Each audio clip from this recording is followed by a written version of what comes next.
सबको जय मसीह की। आज हम आपको वचन में सुनाएंगे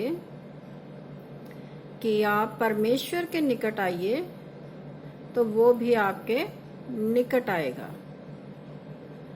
जब हम परमेश्वर के निकट आते हैं तो वो भी हमारे निकट आता है। जब हम कोई भी प्रार्थना प्रभु यीशु के आगे करते हैं तो वो हमारी प्रार्थनाओं को सुनकर उत्तर देता है। ये कैसे होगा? जब हम उससे बातचीत करेंगे, परमेश्वर के आगे हम घुटने टेककर अपने किसी भी समस्या को या अपने किसी भी बात को रखेंगे तो वो हमारी बात को सुनेगा और जवाब भी देगा, क्योंकि वचन में लिखा हुआ है कि मेरे कान हमेशा धर्मी लोगों की तरफ लगे रहते हैं और मेरी आंखें उसे देखती रहती है। परमेश्वर हमें नित्य देखता है, वो हम पर अपनी निगाह बनाकर रखता है, वो टकटकाए लगाए हमें देखता रहता है।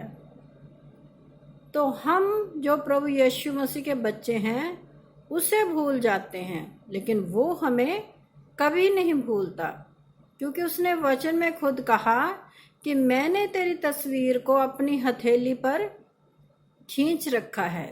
हम परमेश्वर की इतनी नजदीकी में हैं कि उसने अपनी हथेली के ऊपर हमारी तस्वीर बना रखी है।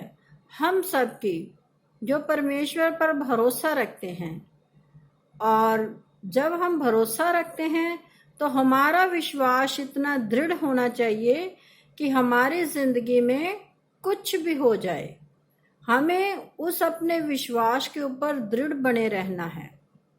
और जैसे पौलुस अपने वचन में कहते हैं कि कौन मुझे मसीह के प्रेम से अलग करेगा। आपने बहुत बार इस वचन को पढ़ा है और सुना है कि कौन मुझे मसीह के प्रेम से अलग करेगा। क्या बीमारी? अगर हमारे शरीर में कोई बीमारी आ गई है तो क्या वो हमें परमेश्वर से दूर ले जा सकती है? या हमारे जीवन में गरीबी आ गई है तो क्या हम परमेश्वर को छोड़ देते हैं? या हमारे जीवन में कोई परेशानियां आ गई है तो क्या हम परमेश्वर को छोड़ देते हैं? या हमारे बच्चे हमारे कहने के अनुसार नहीं चलते, जिससे हमारे हृदय को दुख होता है, तो क्या हम प्रभु के वचनों पर विश्वास करना छोड़ देते हैं?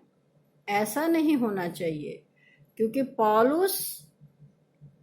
पौलुस की जो पुस्तकें हैं, जो उसने पत्रियां लिखी है बहुत सी कलीसियाओं को, उसमें उसने ऐसी शिक्षा दी हुई है कि अगर आप उस शिक्षा पर चलोगे तो परमेश्वर के हमेशा निकट रहोगे। उसने भी यही प्रयास किया। उसने कलीसियाओं को इकट्ठा किया, कलीसियाओं को पत्र लिख लिख के भेजे कि तुम परमेश्वर के निकट कैसे आओगे। उसने हमारे जीवनों को सुधारने के लिए बहुत कार्य किए। आप वचन में पढ़ सकते हैं कि पौलुस का जीवन जो था वो कठिनाइयों से भरा हुआ जीवन था। जब पौलुस शाऊल था तो उसका जीवन बहुत अच्छा था, उसके पास एक रुतबा था, उसके पास धन दौलत था, ऐशो आराम की जिंदगी सी उसके पास। लेकिन जब परमेश्वर ने उसे अपने लिए चुन लिया तो जितना सुख था, जितना उसके जीवन में आनंद था, बहुत सी बातों में वो क्या है, धनी था। शिक्षा में भी बहुत सबसे वो धनी था।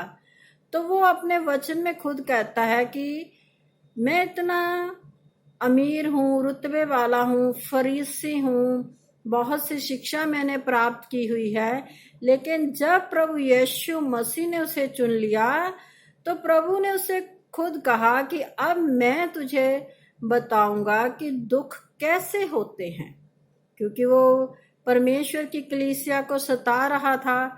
आप इस वचन को जानते हैं, बाइबल में पढ़ते हैं, और उसी ने बहुत सी शिक्षाएं क्या है, हमारे जीवनों को बदलने के लिए लिखी खतों के जरिए, जिसे हम पत्रियों में पढ़ते हैं। तो आज जो वचन हम पढ़ रहे हैं वो याकूब में है।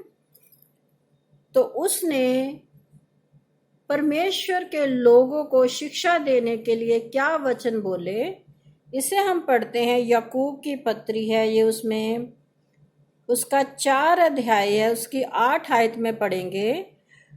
लिखा हुआ है, परमेश्वर के निकट आओ तो वह भी तुम्हारे निकट आएगा। यहाँ साफ लिख दिया कि परमेश्वर के निकट आओ तो वो भी तुम्हारे निकट आएगा। आप परमेश्वर के निकट कैसे जाओगे? जब आप उसके साथ संगति करोगे, जब आप वचन को पढ़ोगे, जब आप चर्च जाओगे, जब आप अपनी फैमिली के साथ बैठकर प्रेयर करोगे, तब परमेश्वर के आप निकट जाओगे। तो फिर परमेश्वर भी आपके निकट आ जाएगा, क्योंकि उसने वादा किया है कि जहां 2 या 3 जन मेरे नाम के लिए इकट्ठा होंगे, उनके बीच में मैं मौजूद रहूंगा। अब 2 या 3 से बढ़कर हो चुके हैं, आप चर्च जा रहे हैं, अपने घर पर प्रेयर कर रहे हैं, तो परमेश्वर आपके निकट आ चुका है। तो जब आप परमेश्वर के निकट आए तो परमेश्वर भी आपके निकट आ गया। आगे क्या लिखा है, हे पापियों अपने हाथ शुद्ध करो, और हे 2 चित्ते लोगों अपने हृदय को पवित्र करो। यहां पर लिखा है कि हे पापियों अपने हाथ शुद्ध करो। अपने हाथ शुद्ध करने का यहाँ पर क्या मतलब बताया गया है कि बहुत से लोग अपने हाथों के कार्यों के द्वारा क्या करते हैं, अपने घर परिवार को चलाते हैं। परमेश्वर ने हमें काम करने की आज्ञा दी हुई है, तो हमारे काम काज ऐसे होने चाहिए जो परमेश्वर के मन को भाने वाले हो। अगर कोई मसीह बहन भाई परमेश्वर पर भरोसा रखते हुए गलत कार्य करते हैं, बहुत से लोग शराब का बिजनेस करते हैं या नशों का बिजनेस करते हैं, और बहुत कई प्रकार के ऐसे कार्य हैं जो कि हमें नहीं करने चाहिए, लेकिन इंसान अपने थोड़े से लाभ के लिए ऐसे कार्य करता है। तो परमेश्वर कहता है कि तुम्हारे हाथों के जो कार्य हो वो शुद्ध हो। तुम्हारे हाथ क्या है, शुद्ध होने चाहिए, क्योंकि हम अपने हाथों के द्वारा ही हर कार्य को करते हैं। बेशक आप बहुत सा पढ़ लिख जाते हो, फिर भी कार्य तो आपको अपने हाथों से ही करना पड़ेगा। मान लीजिए अगर कोई कंप्यूटर सीख गया है, तो उसे वो कंप्यूटर या कुछ भी जो भी इलेक्ट्रॉनिक्स मशीनें होती हैं, उसे क्या अपने हाथ के द्वारा ही चलाना होता है। ऐसे बहुत से कार्य हैं जो हम अपने हाथों के द्वारा ही करते हैं। हम जो बहनें अपने हाथों के द्वारा अपने घर के कार्यों को करते हैं, भाई लोग बाहर जाकर कार्य करते हैं। तो परमेश्वर कहता है कि तुम्हारे हाथ क्या होने चाहिए, शुद्ध होने चाहिए, पवित्र होने चाहिए। तुम्हारे हाथों से ऐसा कोई कार्य ना हो जिससे क्या है, परमेश्वर की नजर में हम क्या है, बुरे बन जाएं। जो परमेश्वर को पसंद कार्य नहीं है, हमें वो कार्य नहीं करना चाहिए। तो आगे क्या लिखा है, हे 2 चित्ते लोगों। 2 चित्ते लोग वो होते हैं जो कभी तो परमेश्वर के ऊपर विश्वास रख लेते हैं, कभी परमेश्वर को छोड़ देते हैं, फिर से अन्य अन्य देवी देवताओं के पीछे भागने लग जाते हैं। वो परमेश्वर की ओर भी आते रहते हैं और दूसरे अन्य जातियों के जो देवी देवते उनकी तरफ भी जाते हैं। जो संसार में बाबे बनकर बैठ गए हुए हैं, उनकी तरफ भी जाते रहते हैं। तो परमेश्वर उन्हें साफ साफ यहाँ वचन में कह रहे कि हे 2 चित्ते लोगों। उन लोगों के मन क्या हो गए, 2 चित्त के हो गए हैं, कभी यहाँ कभी वहां, क्या है, वो भटकने लग गए हैं। हे 2 चित्ते लोगों अपने हृदय को पवित्र करो। यहाँ लिखा है कि अपने हृदय को पवित्र करो। पवित्र क्यों करना है, क्योंकि अगर जब आप प्रभु यीशु के ऊपर भरोसा रख के उसके संग चल रहे हो, तो आपके हृदय क्या है, पवित्र होने चाहिए। एक तरफ तो आप परमेश्वर पर भरोसा रख रहे हो और एक तरफ अन्य अन्य देवी देवताओं के ऊपर भरोसा रख रहे हो। तो क्या है, वचन में भी लिखा हुआ है कि तुम 2 मेज से खाना नहीं खा सकते, परमेश्वर की मेज से और दुष्ट आत्माओं की मेज से। हमें एक मेज से ही खाना खाना पड़ेगा। तो क्या है, लोग क्या है, दो चित्ते हो चुके हैं आजकल दुनिया में। वो परमेश्वर के किसी दिन हम आपको बताएंगे कि प्रभु भोज में भी शामिल हो जाते हैं, और फिर क्या करते हैं कि अगर कहीं पाठ चल रहा हो या कहीं जागरण चल रहा हो तो वहां भी जाकर क्या है, खाने लग जाते हैं। ये जो क्या है, गलत कार्य है। बाइबल में साफ साफ इस कार्य को करने के लिए परमेश्वर ने मना किया हुआ है। लेकिन क्या है कि बहुत से मसीह बहन भाई ऐसा ही कार्य कर रहे हैं। वो दो चित्ते बन चुके हैं। वो परमेश्वर को भी खुश करना चाहते हैं और क्या है, दुष्ट आत्माओं को भी खुश करना चाहते हैं। ऐसा कभी नहीं होता। वचन में लिखा है कि अगर कोई दास है वो अपने किसी भी दो स्वामियों को खुश नहीं कर सकता। वो एक से बैर रखेगा और एक से प्रेम। मान लीजिए कोई दास है, जैसे आजकल बहुत से घरों में क्या है, लोग काम करने के लिए आते हैं तो वो क्या है, घर घर कार्य करते हैं। तो वो क्या है, एक से ज्यादा अटैच हो जाते हैं, दूसरे से कम। इसीलिए वचन में कहा है कि आपने दो चित्ते नहीं होना, कि आप परमेश्वर की मेज में से भी खाने लग जाओ और दुष्ट आत्माओं की मेज में से भी खाने लग जाओ। आप परमेश्वर पर भी भरोसा रखो और जो अन्य देवी देवते हैं उनकी तरफ भी आपका झुकाव हो, उनके आगे भी आप सजदा करो, उनको भी आप अपने उनके जो रीति रिवाज है उनके अनुसार चलो। बहुत बार हम वचन में लोगों को सुनाते हैं कि बहुत से मसीह बहन भाई ऐसे हैं जो दो चित्ते हैं। लोगों को खुश करने के लिए वो परमेश्वर को नाराज कर देते हैं। लोग आपको क्या देंगे? आप लोगों को खुश कर रहे हो और लोग आपको क्या देंगे? क्या वो आपके घर में आशीष दे सकते हैं? क्या आपके घर की जरूरतों को वो लोग पूरा कर सकते हैं? या कभी आप मुसीबत में हो जाओ तो क्या वो आपके साथ खड़े रह सकते हैं? कभी नहीं। सिर्फ परमेश्वर ही है जो अपने बच्चों की जरूरतों को पूरा करता है। प्रभु यीशु ही है जो हमें बरकतें आशीषें देता है।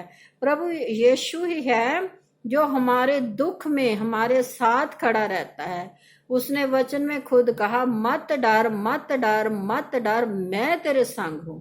आप इस वचन को क्यों भूल जाते हैं कि परमेश्वर हर पल हमें कहते हैं। पुराने नियम से लेकर नए नियम तक सबको परमेश्वर ने यही कहा कि मत डर मत डर, मैं तेरे संग हूं। लेकिन लोग इस वचन को बोलते हैं, पढ़ते हैं, सुनते हैं, लेकिन इस पर विश्वास नहीं रखते। जब परमेश्वर ने कह दिया कि मैं तेरे संग हूं तो वो हमारे संग है। जब परमेश्वर ने कह दिया मत डर तो हमें नहीं डरना, क्योंकि उसको हमारी फिक्र है। जैसे दुनियावी माँ बाप को अपने बच्चों की हर समय फिक्र रहती है कि हमारे बच्चे के पास सब कुछ होना चाहिए, चाहे माँ बाप के पास ना भी हो तो भी वो उसकी हमेशा से यही रहता है कि मेरे बेटे या मेरी बेटी को किसी भी बात की घटी ना हो।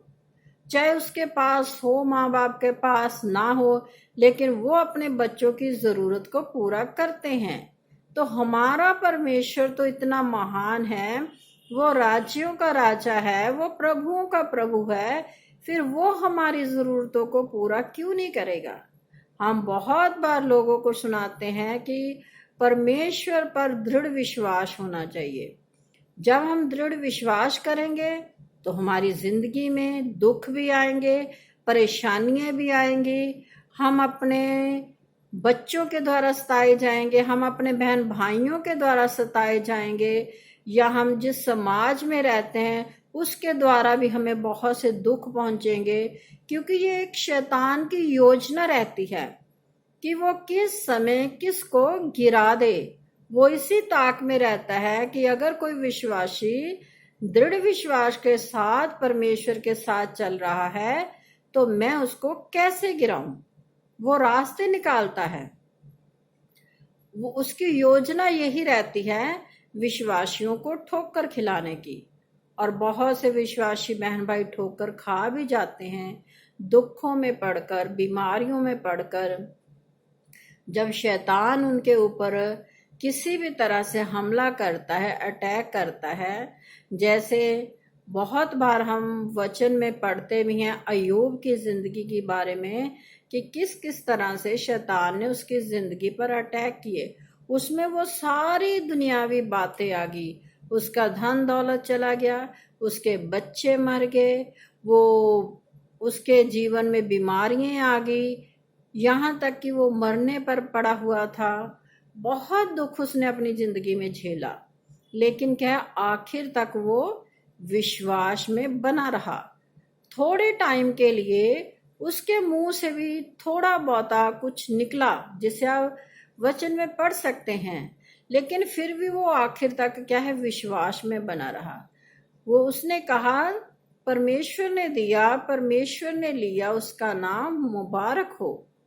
तो हमें भी जिंदगी ऐसे ही अपनी बनानी है कि हमारी जिंदगी में कोई भी परेशानी आ जाए, दुख आ जाए या कोई बीमारी आ जाए, तो हमें परमेश्वर से अलग नहीं होना, क्योंकि वचन में लिखा है कि तुम मुझसे अलग होकर कुछ भी नहीं कर सकते। हम परमेश्वर से अलग होकर कुछ भी नहीं कर सकते। हमारा परमेश्वर के बिना कोई वजूद ही नहीं है। वो हमारी जिंदगी का जीवन करता है। उसने हमें ये जीवन, ये श्वास दिए हुए है, उसने हमें बाल बच्चे दिए हुए हैं, उसने हमें बरकतें आशीषें दी है। उससे अलग होकर तो हम कुछ कर ही नहीं सकते, ना ही हमारी जिंदगी उसके बिना चल सकती है। हम उसकी इच्छा के बिना तो एक कदम भी नहीं उठा सकते, हम उसकी इच्छा के बिना तो एक सांस भी नहीं ले सकते। इंसान क्यों ये भूल जाता है कि हम परमेश्वर के हाथ की बनाई हुई रचना है, और परमेश्वर अपनी रचना से बहुत प्यार करता है। जैसे मान लीजिए, हम एक दुनियावी एग्जाम्पल हमेशा देते रहते हैं कि अगर हम किसी भी तरह की कोई अपना कमाई करते हैं या कोई बिजनेस करते हैं, तो वो हम क्या बड़ी मेहनत के साथ उस बिजनेस को करते हैं। फिर उससे क्या हमें लगाव हो जाता है उस बिजनेस से। फिर उन पैसों से हम अगर अपने घर के लिए कोई वस्तु खरीदते हैं, अगर वो टूट जाए या खो जाए तो हमें कितना दुख होता है। वो एक दुनियावी चीज है जिसके लिए हमें इतना दुख होता है कि हमारी मेहनत की कमाई व्यर्थ चली गई। तो क्या परमेश्वर को दुख नहीं होता, जिसने अपने हाथों से हमें बनाया, जिसने हमें अपने श्वास दिए, जिसने ये सब कुछ किया? क्या उसको दुख नहीं होता जब हम उसके पास नहीं आते, जब उससे हम संगति नहीं करते, जब हम उसका वचन नहीं पढ़ते, और क्या है, हम परमेश्वर से दूरियां बना लेते हैं। हम सब कामों के लिए समय निकालते हैं, लेकिन परमेश्वर के लिए हमारे पास समय ही नहीं रहता। तो इसीलिए हम कहते हैं कि अपने सभी बहन भाइयों से, जो मसीह में हम सब क्या है बहन भाई हैं, अपने जीवन को परमेश्वर की ओर लाइए, परमेश्वर के निकट आइए, तो वो भी तुम्हारे निकट आएगा। तो जैसे हम एक दुनियावी एग्जाम्पल देते हैं कि अगर हमने किसी के साथ दोस्ती करनी है तो हमें क्या उसके पास जाना पड़ेगा, उससे पूछना पड़ेगा भाई या बहन तुम्हारा नाम क्या है, तुम क्या करते हो, ये वो सब बातें दुनियावी हम करते हैं। तो हम जान पाते हैं कि वो इंसान कैसा है, उसका कार्य कैसा है। इसी तरह फिर हम जब परमेश्वर के निकट आएंगे तो हम उसको जानेंगे। जब वो हमारे जीवन में अपने अद्भुत कार्य करेगा, हमारे जीवन में अपने वचनों को पूरा करेगा, तब क्या है, हम उसको जानेंगे। तो आगे क्या लिखा हुआ है, उसकी 10 आयत में हम पढ़ते हैं, प्रभु के सामने दीन बनो तो वो तुम्हें श्रोमणीय बनाएगा। ये वचन बहुत अच्छा है, दिल को छू जाने वाला वचन है कि परमेश्वर के सामने, प्रभु के सामने हमें क्या बनना है? दीन बनना है, नरम बनना है। हमारे अंदर घमंड नहीं होना चाहिए, हमारे अंदर पैसे का घमंड नहीं होना चाहिए, हमारे अंदर अपनी खूबसूरती का घमंड नहीं होना चाहिए। जो संसारिक बातें घमंड उत्पन्न करती है वो हमारे अंदर बिल्कुल नहीं होनी चाहिए। तो फिर क्या है, जब हमारे अंदर घमंड नहीं होगा, हम परमेश्वर के मन को भाने वाले बन जाएंगे। जब हम दीन बन जाएंगे तो फिर क्या है, परमेश्वर हमें श्रोमणीय बनाएगा। श्रोमणीय मतलब सबसे ऊंचा। फिर हमें अपने आप दुनियावी चीजों के बारे में या दुनियावी जो भी इंसान की ख्वाहिशें होती हैं उसको पूरा करने के लिए हमें इधर उधर भाग दौड़ नहीं करनी पड़ेगी। वो अपने आप हमें क्या है, देता जाएगा। उसके अद्भुत कार्य को आप जानते नहीं हो। वो किसी भी समय किसी भी इंसान के लिए कुछ भी कर सकता है, क्योंकि इंसान को बनाने वाला वो है। इसलिए परमेश्वर को, इसीलिए हम इस वचन को हमेशा कहते हैं कि परमेश्वर के सामने दीन बनो, दीन बनो। जब आप दीन बनोगे तो दुनिया की हर एक खुशी आपके कदमों में होगी। वो परमेश्वर हमें देगा। वो अद्भुत युक्ति करने वाला परमेश्वर है। वो हमारी सोच से परे होकर कार्य करने वाला परमेश्वर है। जो हम सोचते भी नहीं है वो कार्य वो हमारी जिंदगी को बेहतर बनाने के लिए कर देता है। तो इसलिए हम हमेशा कहते हैं, आप अपने परिवार में बैठकर चाहे आधे घंटे के लिए प्रेयर कीजिए, लेकिन किया कीजिए, समय निकालिए परमेश्वर के लिए। अपने बच्चों को साथ बिठाइए, फैमिली प्रेयर कीजिए। तो सबको जय मसीह की।